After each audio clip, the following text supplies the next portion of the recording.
Hey guys, welcome to another episode of LJ's Garage, and in front of me is a Harley Davidson Iron 883.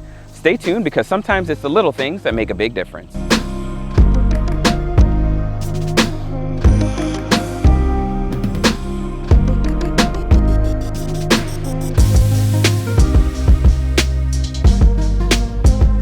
So the first thing I want to talk about with the 883 is that it falls right in the beginning of Harley's lineup, so it's for beginner Harley riders, or for those of you that are on the smaller side and want a bike that is very comfortable and you don't want something that's going to intimidate you. And just to give you guys an idea of the size bike we're talking about, this is an 883cc motor, but it's not as intimidating as it sounds. It only makes about 45 horsepower and about 53 pounds of torque, which it might not sound like a lot, but this bike actually does move. It's right there, I'd say, with like a Yamaha R3, so it's a good bit of power, but it's nothing that's gonna get you into too much trouble. As far as weight goes, it's at about 562 pounds, and if you're the kind of rider that cares about miles per gallon, this one does pretty good, 51 miles per gallon. The one downside is that it's got this really sleek tank, but it only holds about 3.3 gallons, so that's the one trade-off you get with that. For the transmission, you get a 5-speed manual, and we'll talk more about that in a little bit. So I'm going to show you guys around the bike, take it for a cruise, and then we'll talk some more about what it's like to own and drive an 883. One of the first things you'll notice is this low seat and then the slam suspension. This bike sits pretty low, but it's nice and comfortable for, again, the shorter riders and those of us that don't want a 1200 cc bike or something on the bigger end of the Harley lineup, but we want a Harley Davidson that isn't going to scare the life out of us. The color of this is black denim, but you do have a couple different options, and you got some brighter options for those of you that like a little splash of color on your ride.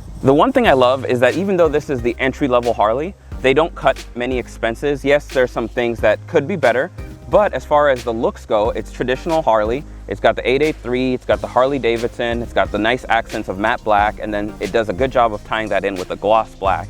Overall, I think this is a very attractive bike. For those of you guys that are on the market for this, keep in mind, even though this one does not have ABS, that is an option that is out there. It's $500 from the factory, but nonetheless, it's an option that you can hunt for if you're on the market for one of these. If you are on the market for one of these, luckily, this specific one is for sale. It only has about 2,000 miles on it, and if you're interested, just look down in the description. It'll have my email, and I'll be able to provide you with the contact information for the seller. And if you haven't seen any of my other videos, just for information, this bike is located in the St. Louis area. Sticking with traditional cruiser style, you've got beautiful exhaust, and it sounds just like this.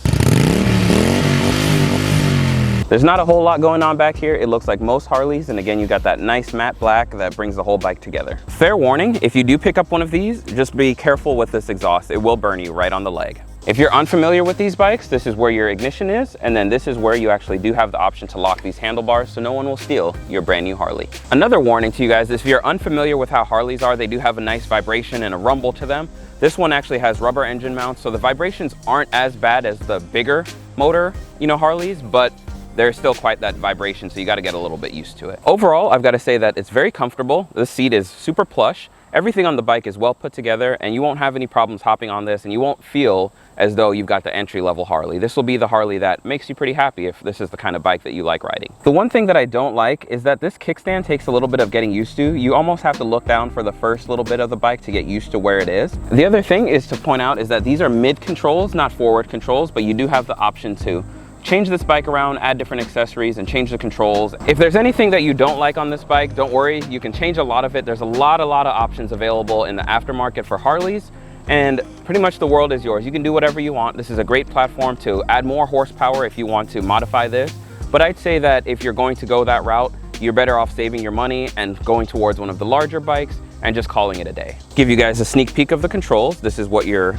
cockpit would look like. So you've got your kill switches here, your ignition right there, and then the cool thing Harley does is you've got your right turn signal on the right side and your left turn signal on the left side. You got your lights, your horn, and then you actually do have the trip reset right there and all of that good stuff. And then your display, you have a couple different options. You can actually just take a look and you can go to your trip, you can click that again, and then again, you can see your clock. And then last but not least, you can do the gear/RPM indication. I kind of like this. It's digital, but it is very small. Something else that's interesting is the side mirrors are actually down here under the handlebar. Some of you it may take some getting used to for some of you. As I said earlier, this bike is very comfortable for someone that's under 5'10". It's on the smaller side for riders, but that doesn't mean that a larger rider can't hop on it and feel good.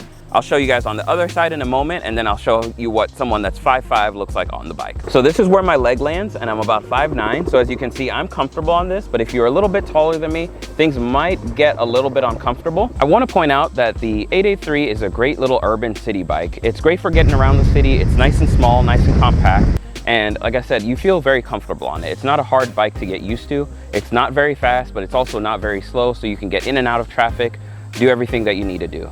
The one thing that I would say is when you're on the highway, once you get to about 80 miles an hour, you know, if you're one of those speedsters, that's where this bike is going to get left behind. The sportsters, or excuse me, the larger bikes and the bigger cars, they're going to fly right past you. You kind of have to get used to driving, you know, in a different style if you're used to a faster bike.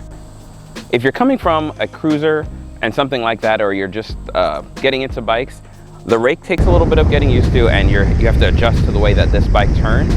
But once you get going and everything, it's a really easy bike to learn on, but it is expensive to learn on an 883 if this is going to be your first bike. I would say that if you're going to get this as a beginner bike, only get it if you really have to get a Harley. Otherwise, there's a lot of great other options out there as a first bike. As far as acceleration, it is pretty quick, and it's got a good bit of low-end torque. High-end, like I said, on the highway, that's when you'll notice it, but driving around the city, back roads, you'll have plenty of fun on this bike. This is a great bike to just keep around, and you can grow with it. You might outgrow it pretty fast though, I'm thinking. The one thing I've got to also note is that the transmission on this, it makes a very clunky noise, but it always gets in gear just right. It's just maybe something that is specific to this bike, but again, I just want to point that out, that whenever you're shifting, it is pretty clunky, but very precise. You always know what gear you're in, and shifting you won't have any problems with. It's nice and smooth, and you won't miss having a 6th gear if you're used to having a 6-speed bike. Coming from a bike that has ABS, I can say that I don't miss it on this, but ABS is one of those things that you don't normally need, but when you do need it, you wish you had it. So just something to keep in mind for newer riders, but if you're experienced and you're used to riding without ABS, $500 or, you know, on the used market, it might not matter in the price point. After riding it for quite a while, I gotta say the suspension on this is very unforgiving. The front, when you hit a bump, isn't too bad, but then on the rear, it beats you up quite a bit. Shifting itself is fine, but when you try to get this thing into neutral, it doesn't like to cooperate. Again, it could be just a thing with this bike specifically, but it's something that I've noticed. 2 bikes to also keep in mind if you're on the market for one of these is the Indian Scout, which I did a video on, link in the description below, as well as the Yamaha Bolt. I don't have a video on that, but I'll be sure to get one done soon. Thank you guys for checking out yet another episode of LJ's Garage. Be sure to hit that like button, the comment button, and subscribe button. Let me know down below what you think of the Iron 883, or if you have any other questions. And again, like I mentioned, this bike is for sale, so if you are interested or have any questions on this specific bike right here, be sure to send me an email and I'll be able to forward you to the seller.